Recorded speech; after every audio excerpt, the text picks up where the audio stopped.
Bueno, buenas tardes. Es un gusto estar aquí acompañándolos hoy en este evento de tan importante convocatoria, eh, con un programa tan amplio y tan interesante.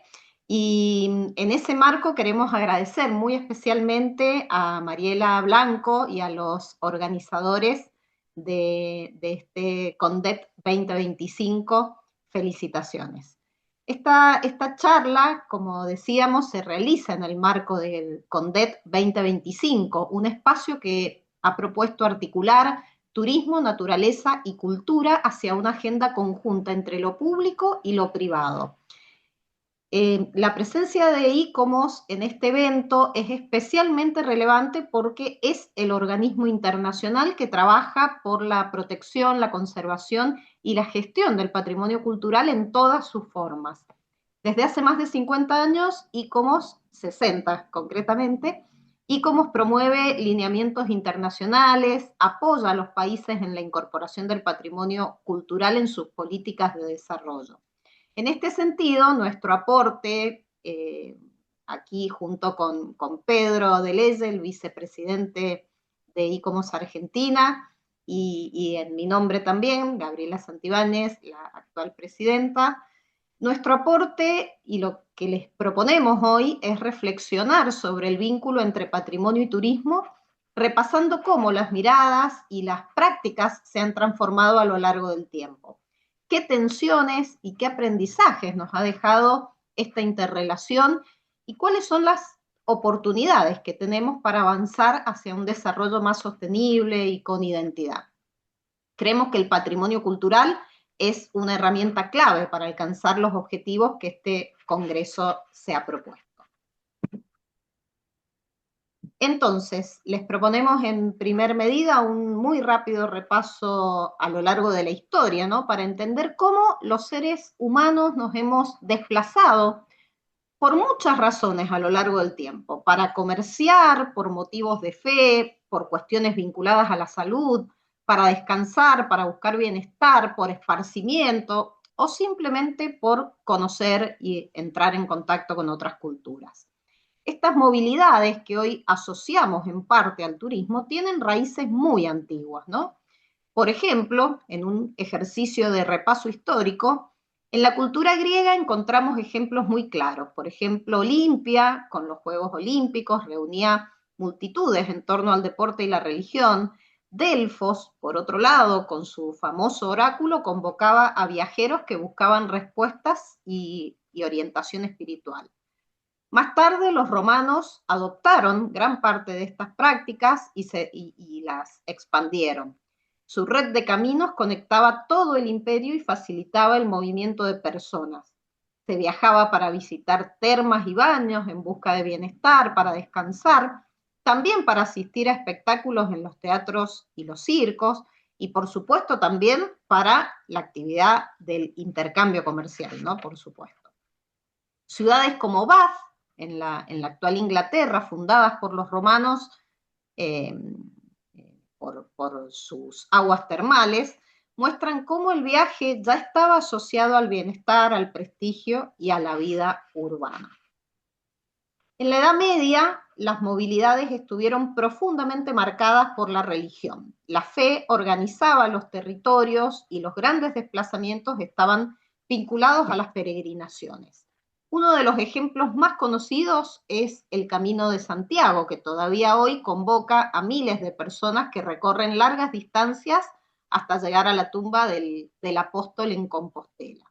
Pero no era el único, también el camino a la Meca, uno de los 5 pilares del Islam, movilizaba a peregrinos de todas las regiones musulmanas. Estos caminos generaron redes de hospitalidad, es decir, monasterios, hospitales de peregrinos y alojamientos en general que ofrecían descanso y asistencia a los viajeros. Al mismo tiempo fueron conformando un paisaje cultural en torno a la fe, con rutas, ciudades y pueblos que crecieron a su alrededor. Estas movilidades religiosas masivas para esa época dejaron huellas realmente profundas en la organización del territorio y en la identidad de muchas comunidades. Llegando a la Edad Moderna, Roma, una vez más, Roma se convierte, en este caso, en el gran destino de la cristiandad. El Papa Sixto V, junto a Domenico Fontana, diseñó a fines del siglo XVI un plan litúrgico para reorganizar la ciudad. Trazaron calles rectas sobre la antigua trama medieval para conectar las 7 basílicas paleocristianas, permitiendo visitarlas todas en una única jornada de peregrinación. Por otro lado, debemos mencionar la invención de la imprenta revolucionó la difusión del conocimiento. Muchos arquitectos viajaban a Roma para dibujar y aprender de la antigüedad clásica, este lenguaje que reinterpretaban en sus obras, ¿no? Y por ejemplo, Andrea Palladio, famoso arquitecto del norte de Italia, de la región del Véneto, publicó un libro que podríamos considerar casi una guía de viaje, un pionero realmente, ¿no? Una guía de viaje que ayudaba a los visitantes a conocer los monumentos y las ruinas clásicas. A partir del siglo XVI se consolida un tipo de viaje formativo muy particular, el Grand Tour. ¿Esto qué significaba? A ver, jóvenes aristócratas y burgueses europeos recorrían las principales capitales del continente, especialmente, por supuesto, en los países de Italia y Francia, para conocer de primera mano el legado clásico y completar de esta manera su educación. El jesuita Richard Lascelles acuñó el término en 1670, describiendo estos recorridos como parte esencial de la formación cultural por aquellos años. Ya en el siglo XVIII, en este avance histórico que estamos haciendo, el espíritu de la Ilustración potenció esta práctica. Se valoraba el conocimiento, la observación directa, el contacto con otras culturas como parte de un proceso educativo integral. Aunque seguía siendo el privilegio de unos pocos, el Grand Tour fortaleció la idea de que viajar era una forma de aprender y de valorar el patrimonio. Y muchas ciudades comenzaron a adaptarse para recibir a esos visitantes. Pedro. Muchas gracias, Gaby. En 1789, la Revolución Francesa cambió radicalmente la relación de la sociedad con los denominados bienes culturales.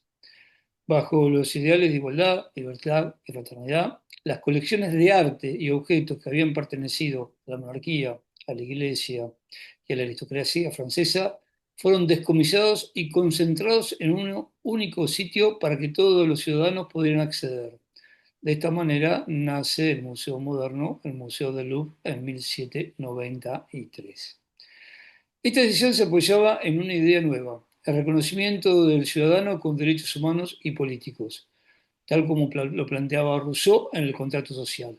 Se rompía con la noción absolutista de que el Estado soy yo. A partir de entonces surge con fuerza el concepto de patrimonio y de patrimonialización, como conjunto de bienes que de manera simbólica pertenece a la nación y debe conservarse para el disfrute de las generaciones futuras. La conservación y exhibición pública de esos bienes, a través de los museos, de los archivos y las bibliotecas, fue un hecho claramente revolucionario. Contribuyó a crear una identidad colectiva, una subjetividad de pertenencia que reforzaba la idea de comunidad. La revolución industrial, asimismo, desde fines del siglo XVIII y durante el siglo XIX, transformó el mundo como nunca antes. Las ciudades crecieron de manera acelerada y con ellas surgió una problemática ambiental que todavía hoy no hemos logrado resolver. Contaminación del aire y del agua, hacinamiento y un modo de producción seriada que fue desplazando el trabajo artesanal. Este deterioro fue ambiental y también cultural.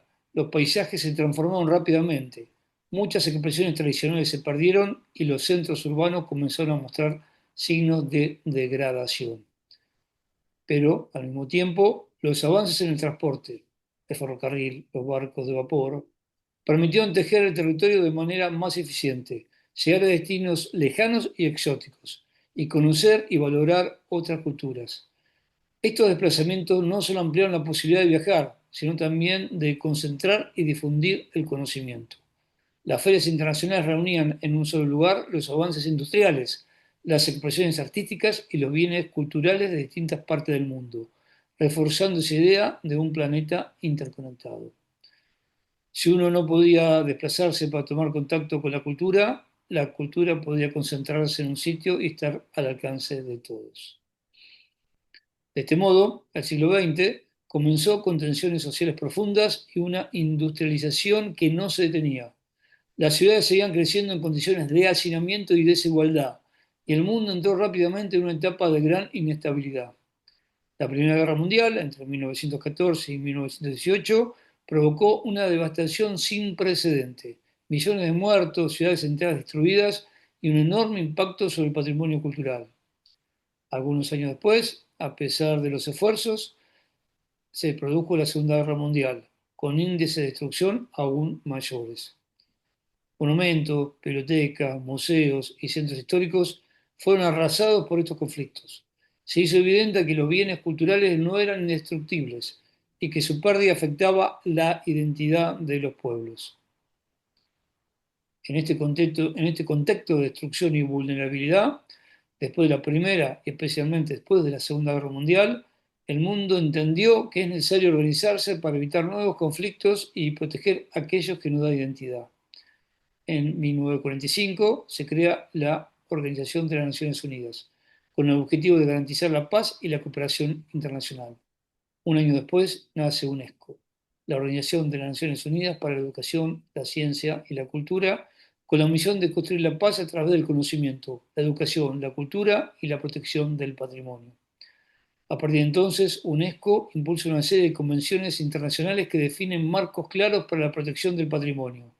Entre ellas encontramos la Convención de La Haya de 1954 sobre la protección de bienes culturales en caso de conflicto armado, la Convención de 1970 contra el tráfico ilícito de bienes culturales, la Convención del Patrimonio Mundial, Cultural y Natural de 1972, que crea la lista de Patrimonio Mundial, y más recientemente la Convención de 2003 para la salvaguardia del patrimonio cultural inmaterial y la última gran convención, la de 2005, sobre la diversidad cultural. Este es un paréntesis importante. Estas convenciones abarcan un periodo muy amplio, desde mediados del siglo XX hasta tiempos recientes, pero muestran cómo el mundo fue construyendo una red internacional de protección que hoy es la base de cualquier política de patrimonio cultural. Gaby. Gracias, Pedro. Bueno, en relación a los modelos de turismo, hemos venido más o menos hablando del vínculo entre cultura, patrimonio y la movilidad humana. Ya concretamente, a fines del siglo XIX y principios del siglo XX, se desarrolló un modelo de turismo de élite, basado en la creación de enclaves exclusivos en entornos naturales realmente privilegiados, ¿no? Estos destinos diseñados para un público de alto poder adquisitivo combinaban paisaje, infraestructura de lujo y bienestar, promoviendo un turismo vinculado al descanso, la salud y la recreación. Acá, vemos el caso del Hotel Edén en Córdoba, pero también podemos mencionar el Hotel Termas de Cacheuta en Mendoza, que fue construido en 1910, también en Mendoza el Hotel de las Termas de Villavicencio, ya avanzado el siglo XX, en la década del 40, pero también por los mismos años el Hotel Yao Yao en Bariloche en 1938, y bueno, los pioneros, ¿no? El Hotel Edén, como decíamos, en La Falda, en Córdoba, que es de 1898. Por aquellos años, ya estamos transitando mediados del siglo XX, podríamos decir, y algunos años antes también, el turismo se convirtió en un fenómeno de masas, ¿no? Y por eso podemos decir que se convierte en una actividad industrial en sí misma capaz de aportar a las economías nacionales. A esta altura la relación del patrimonio y el turismo era realmente innegable. En la década de 1960, el abordaje de la problemática del patrimonio dio lugar al concepto de bienes culturales, cuya definición incluía el objetivo de que debían ser disfrutados, se buscaba, ¿no? Que fueran disfrutados por el público. Y de esta manera se materializaba el derecho de accesibilidad al patrimonio, esbozando un primer acercamiento a la idea del turismo cultural. En este sentido, los acelerados adelantos en materia de transporte favorecieron esta movilidad de personas, quienes en busca de un descanso reparador, popularizaron un modelo vacacional que llamamos el modelo de turismo de sol y playa, en el que los destinos buscados eran sitios costeros, con buenas condiciones climáticas, lo que derivó en la consolidación de centros y ciudades balnearias. Y en este marco, el cine jugó un rol fundamental en el disfrute de los bienes culturales, ¿no? Esa accesibilidad a los bienes culturales, ofreciendo una nueva manera de conocer las maravillas de la antigüedad, por ejemplo, esta vez asociado a la pantalla grande, ¿no? Películas que se convirtieron en clásicos a partir del recorrido que planteaban por esas ciudades del pasado y sus obras emblemáticas, ¿no? Y como ejemplo de eso podemos mencionar películas como Vacaciones en Roma o Funny Face, que instalaron en el imaginario de la época una visión romántica sobre la antigüedad de Roma y de París, respectivamente en estos casos, ¿no? Pero Latinoamérica también fue un destino promovido desde el cine, tal como lo demuestra la película El hombre de Río, con un jovencísimo Jean-Paul Belmondo haciendo equilibrio en los andamios de la todavía en construcción Brasilia, ¿no? Una joya, un testimonio realmente importante de la construcción de esta ciudad.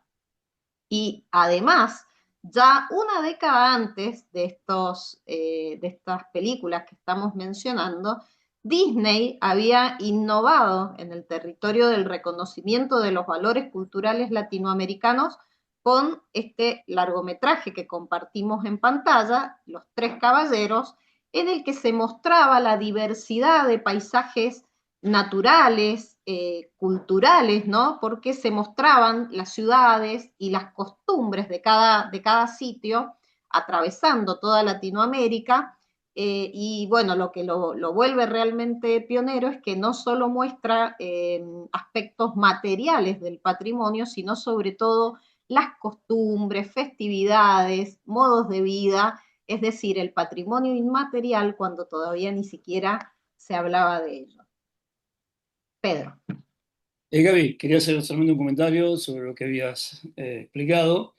La película Vacaciones a Roma, acá en Argentina, se conoció como La princesa que quería vivir, con Darío Exacto. Hepburn. Y no Sí, solamente vendió la ciudad de Roma, sino también disparó el incipiente diseño industrial y la industria italiana al promocionar la Ciambretta. La Ciambretta era una motocicleta que permitía el acceso a las mujeres al mercado de este tipo de vehículos porque permitía que una persona con faldas pudiera manejarla. Fue muy famosa esta película porque disparó todo un sector industrial muy importante en Italia después de la Segunda Guerra Mundial. Bueno, realizado este comentario, vuelvo a Firmino. En este contexto, en 1964 se redacta la famosa Carta de Venecia, un documento fundamental para la conservación del patrimonio cultural. La carta reconoce que los monumentos son portadores de un mensaje espiritual del pasado y que forman parte de la vida de las comunidades actuales. Por primera vez se declara que la humanidad entera es responsable de salvaguardar esos bienes y transmitirlos a las generaciones futuras en su completa autenticidad. La Carta de Venecia, redactada, como dijimos, en 1964, marcó un hito en la conservación del patrimonio cultural. El documento se organiza en un preámbulo y 6 artículos que definen los principios básicos de la disciplina. En su preámbulo se establece la importancia de conservar el patrimonio cultural y como testimonio vivo de la historia y la identidad de los pueblos. Hace 60 años el concepto de patrimonio se entendía principalmente como monumento, la creación arquitectónica aislada, así como el conjunto urbano o rural que da testimonio de una civilización particular, de una evolución significativa o de un acontecimiento histórico. Este enfoque estaba centrado en la obra material y en su valor artístico o histórico. La Carta también reconocía el carácter multidisciplinar de la conservación y restauración, con el objetivo de preservar las obras de arte y los bienes de carácter histórico para las generaciones futuras. En 1965 propuesto por UNESCO, se crea el Consejo Internacional de Monumentos y Sitios, que es una organización no gubernamental de estructura internacional que agrupa a profesionales especialistas, expertos e instituciones que trabajan por la conservación, protección y valoración de los monumentos, conjuntos y sitios de valor patrimonial. Estamos hablando claramente de ICOMOS.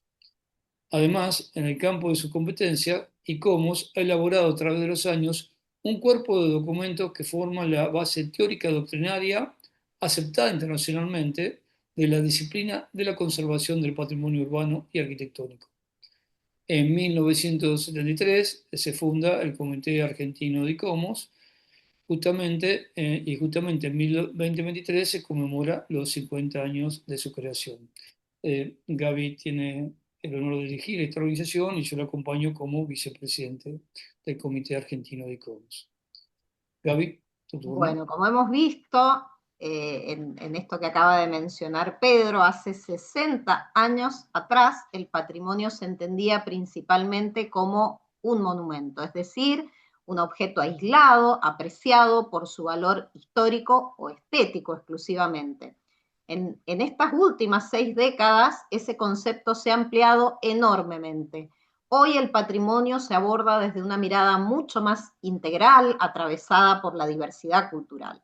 Hablar de patrimonio hoy implica incluir entornos naturales y culturales, paisajes, sitios históricos, emplazamientos y entornos construidos, la biodiversidad, objetos de todo tipo, tradiciones pasadas y presentes, conocimientos y experiencias vitales, ¿no? Bueno, esta visión reconoce que el patrimonio registra y expresa largos procesos de evolución histórica que es parte de la vida cotidiana y constituye la esencia de las identidades colectivas. Por eso el patrimonio se concibe ahora como algo dinámico, en permanente transformación y como un instrumento insustituible para el desarrollo actual y futuro. Por otro lado, lo cierto es que tradicionalmente los campos de la cultura y del turismo fueron disciplinas diferenciadas que no siempre se relacionaban.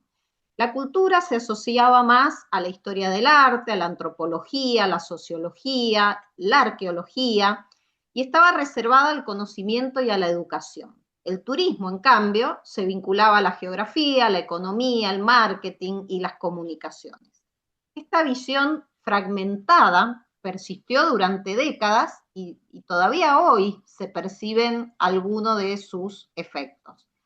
Pero hacia fines del siglo XX algo comenzó a cambiar. La demanda creciente de expectativas más significativas impulsó el abordaje integral del concepto de turismo cultural, que entiende al patrimonio como parte central de la experiencia del viaje.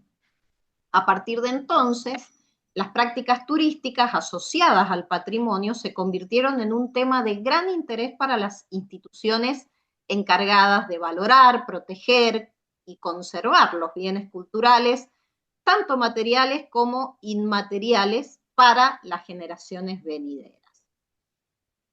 Entonces, como decíamos, el enfoque tradicional de la gestión del patrimonio ha tendido a centrarse en monumentos individuales, a menudo sin considerar un contexto más amplio. Sin embargo, en estos nuevos abordajes, en estas nuevas miradas que implica abordar el patrimonio hoy, bueno, parte de esa comprensión contemporánea reconoce la importancia de comprender el patrimonio a diversas escalas, no ya solo desde la visión del objeto, sino incluyendo el territorio, el paisaje natural y los procesos humanos que lo han moldeado a lo largo del tiempo.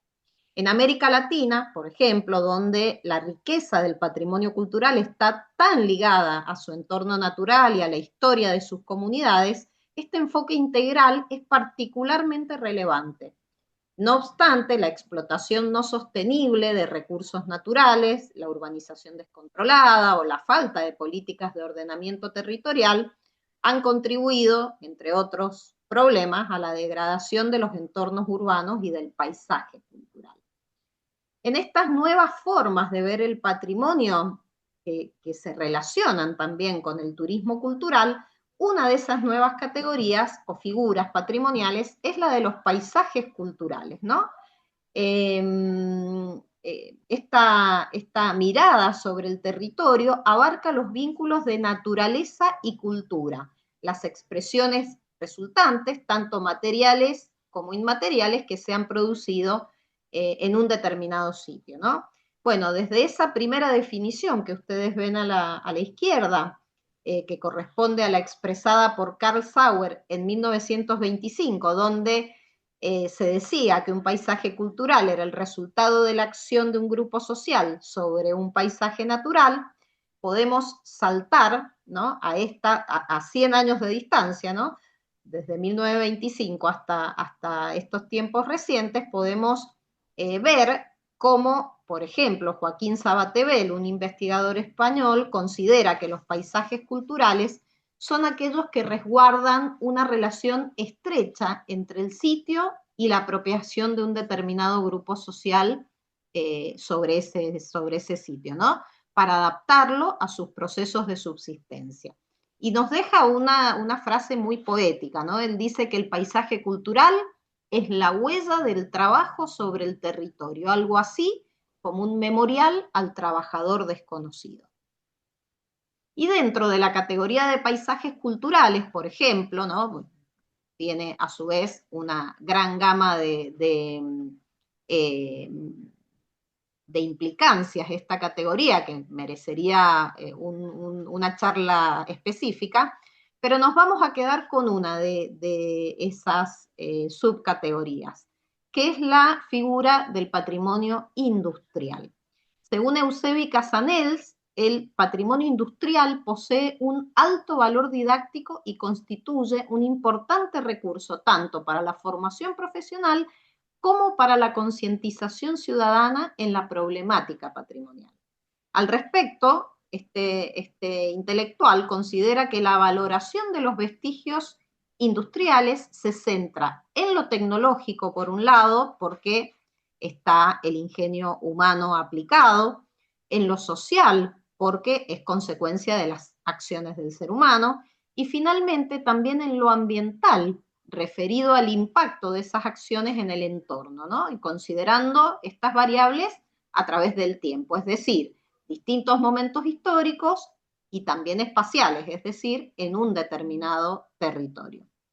El avance y el recambio de los procesos productivos, las nuevas políticas económicas, las innovaciones tecnológicas, provocaron que diversas actividades industriales cayeran en desuso y abandono por no lograr adaptarse a las nuevas condiciones. Esto generó una doble ruptura. Por un lado, en los aspectos sociales, generando no solo la fractura de los sistemas económicos de un sitio, sino fundamentalmente la pérdida de identidad de la comunidad, ¿no? Por otro lado, también en los aspectos físicos, porque las áreas industriales obsoletas se convirtieron en vacíos urbanos que representaron, y en muchos casos todavía hoy aún lo hacen, interrupciones realmente serias en la trama urbana y a nivel territorial.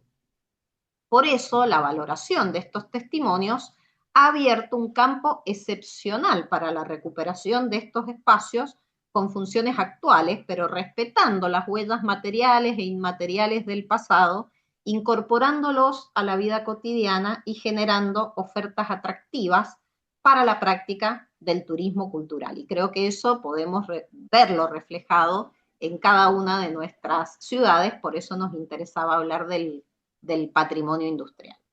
Pedro. Gracias, Gaby. Bueno, terminando esto que dice Gaby, en la década de 90 se da un proceso de sustitución de sectores vinculados a la producción industrial o otro tipo de producción que cayeron en desuso y que se transformaron en nuevos conceptos urbanos que estimularon la reactivación de estas ciudades como con un fuerte desarrollo turístico. Esto pasó, por supuesto, en Barcelona, pasó en Bilbao, en Valencia y también pasó acá en la ciudad de Buenos Aires.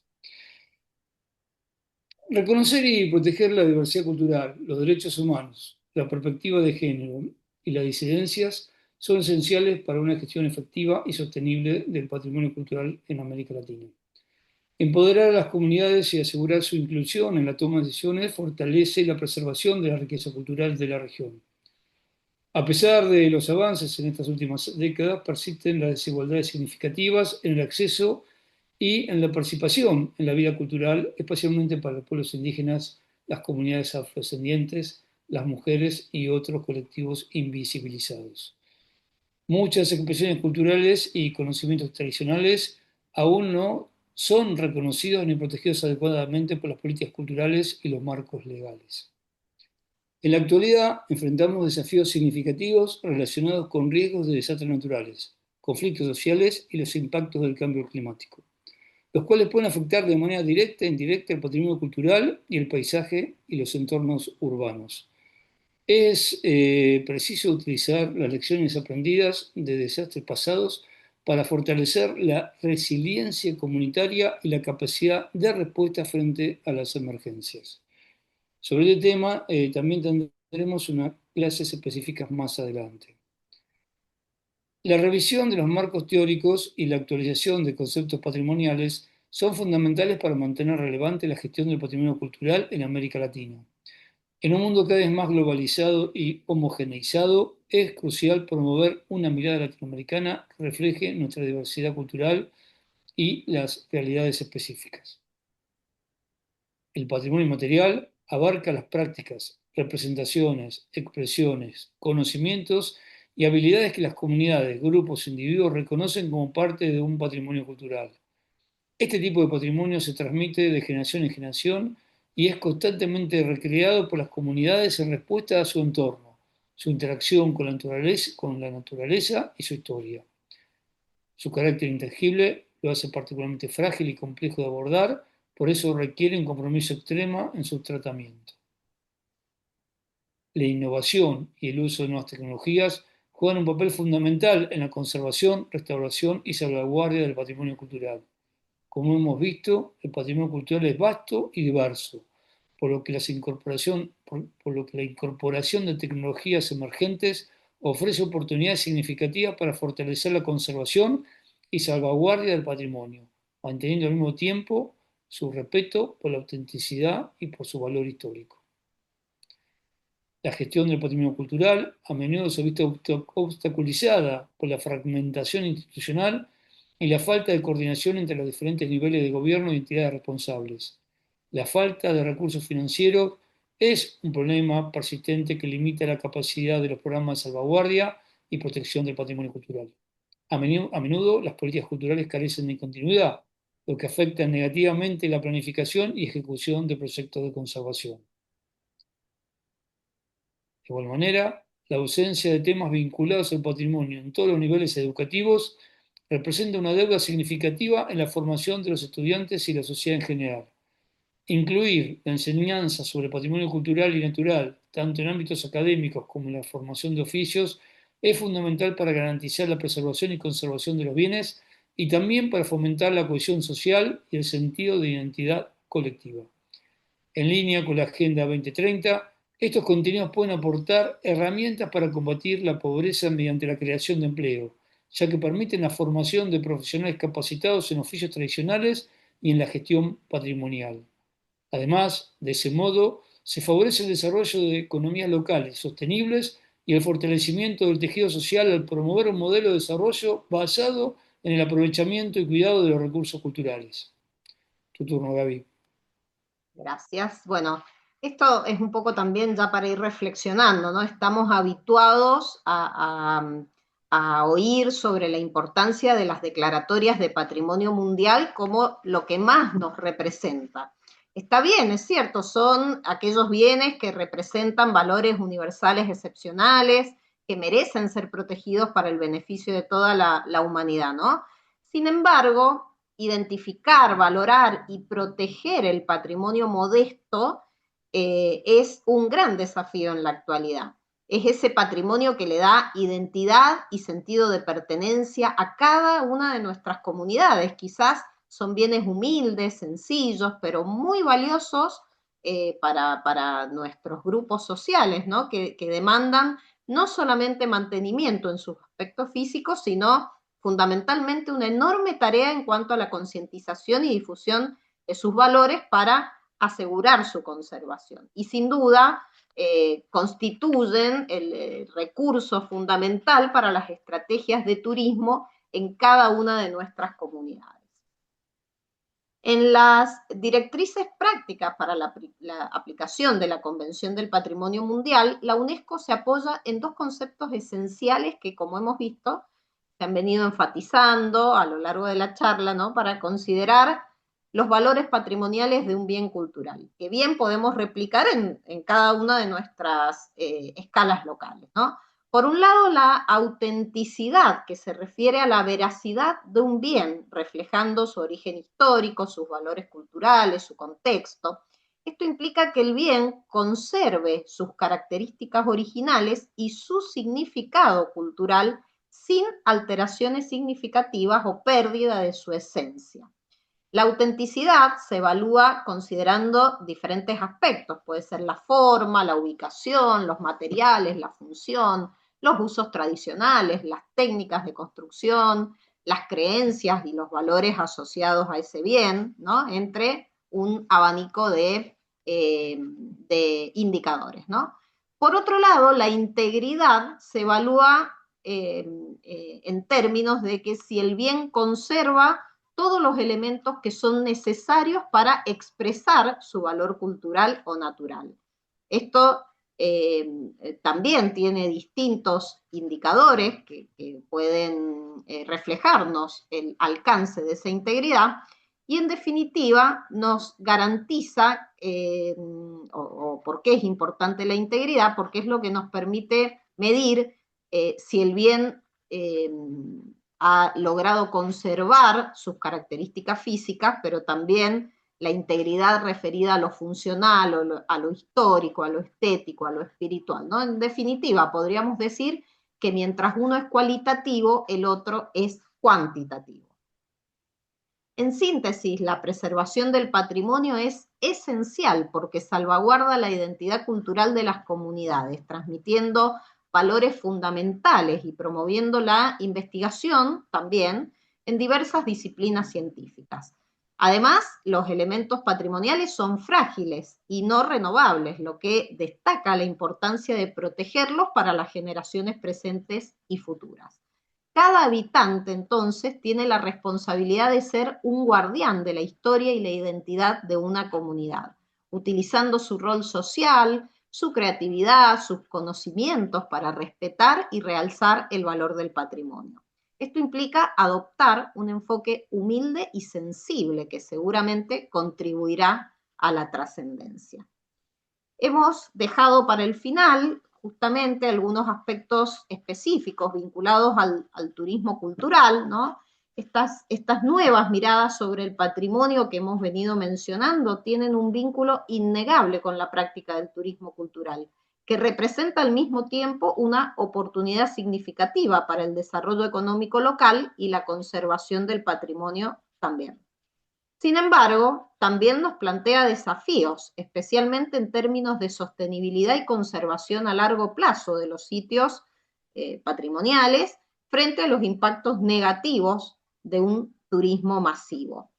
Es importante entonces explorar estrategias innovadoras que promuevan un turismo cultural responsable y sostenible, asegurando la protección y la conservación de estos valiosos recursos culturales y la inclusión de las comunidades anfitrionas en los procesos turísticos.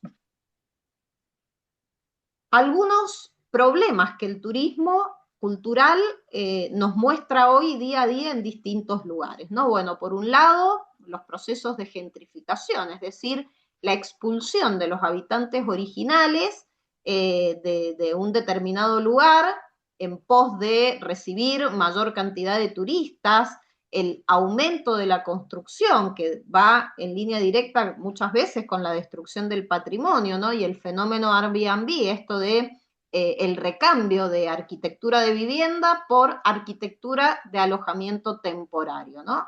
El fenómeno de overtourism que vemos permanentemente en las noticias, donde las comunidades locales buscan, al sentirse saturadas del turismo buscan expulsar a los turistas, ¿no?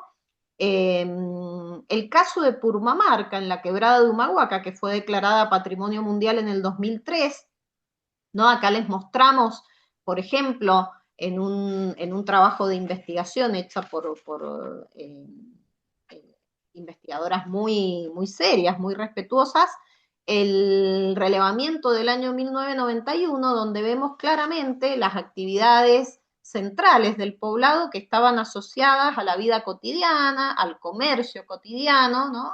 Y las actividades públicas.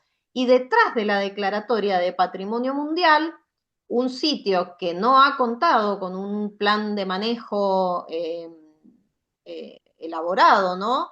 En este plano del año 2021 nos muestra cómo ha crecido, ¿no?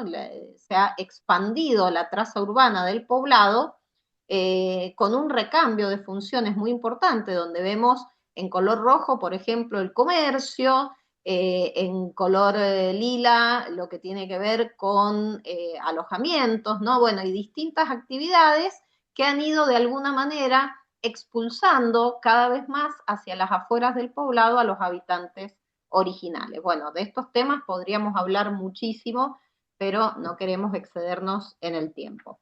Otras situaciones, la sobrecarga de visitantes, el comercio informal y ajeno a las comunidades locales, el turismo de crucero que afecta seriamente la escala, la masividad, la poca permanencia y el escaso contacto real con la cultura local por parte de los visitantes, los beneficios económicos que no derraman en los sitios, ¿no? Sino que muchas veces se trata de empresas internacionales que manejan la cuestión turística, la demolición del patrimonio para posibilitar el ingreso de embarcaciones de mayor calado, como la imagen que vemos abajo a la derecha, un puente en Bélgica, que fue demolido para permitir el ingreso de embarcaciones con mayor cantidad de turistas, pero que vienen a conocer la cultura del lugar, pero nos estamos desprendiendo de la cultura en pos de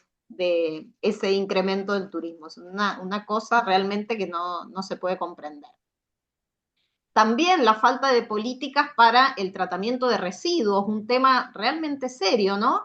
O la construcción de infraestructuras de servicios en sitios patrimoniales afectando los valores tanto naturales como culturales. Acá les estamos mostrando el caso de Chincheros, ¿no? Una localidad de altísimo valor patrimonial en el Valle Imperial de Cusco y sin embargo allí está la construcción de un aeropuerto internacional, la falta de consideración de aspectos vinculados a la accesibilidad universal, el desplazamiento de las comunidades locales, ¿no? Que muchas veces, bueno, como veíamos en el caso de Purmamarca, cómo se van corriendo las poblaciones locales con el desarraigo que eso implica y la pérdida de sus valores, de sus símbolos, la transformación de sus conocimientos ancestrales, ¿no? Bueno, la enorme pérdida que representa esto en términos de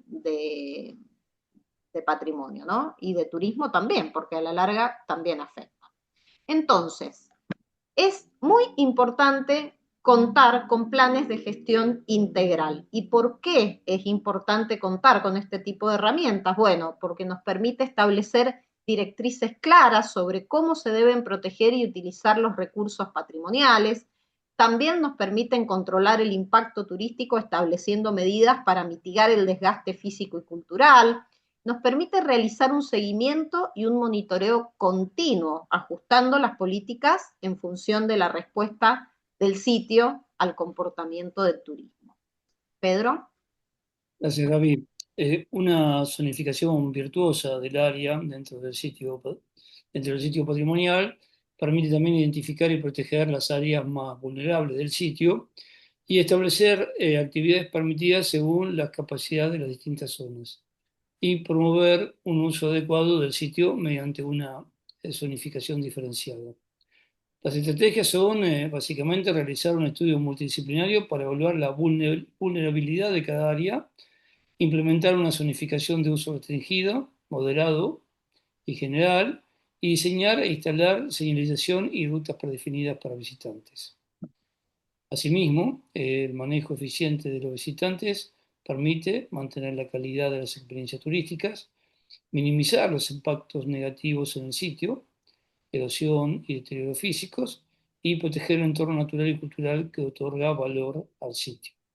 En este caso, las estrategias son implementar rutas predefinidas para el turismo, limitando el acceso a áreas más vulnerables, fomentar prácticas de turismo responsable, educando a los visitantes sobre la importancia de conservar el patrimonio, y diseñar planes de dispersión de visitantes para evitar la concentración excesiva en puntos específicos del sitio.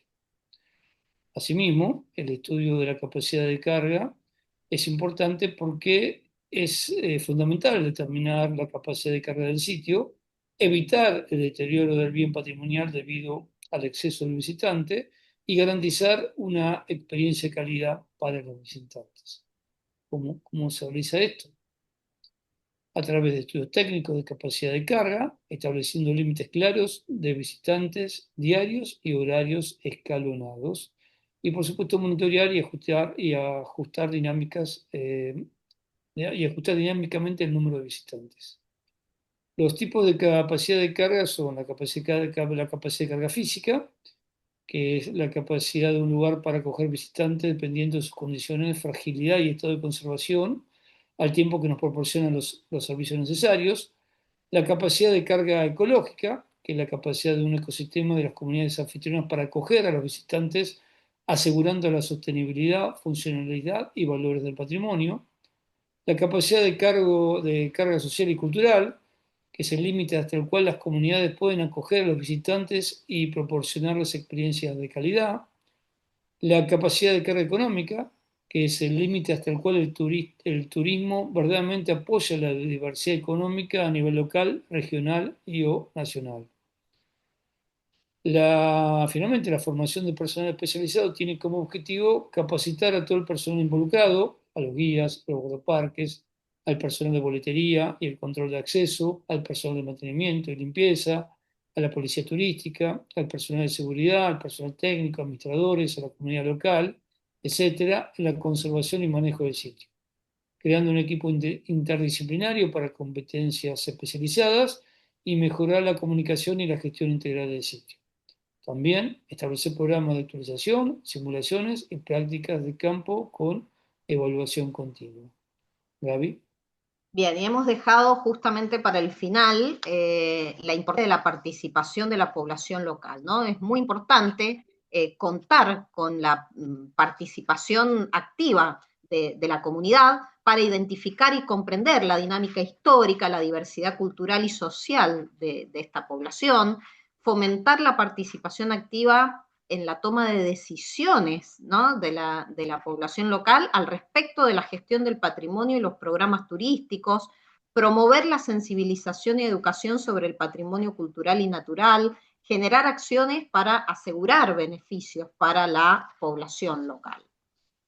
Y también desarrollar infraestructuras sostenibles que minimicen el impacto ambiental, ¿no? Esto nos invita a diseñar y construir infraestructuras que respeten el entorno natural y cultural, promoviendo el uso de tecnologías sostenibles y materiales locales, ¿no?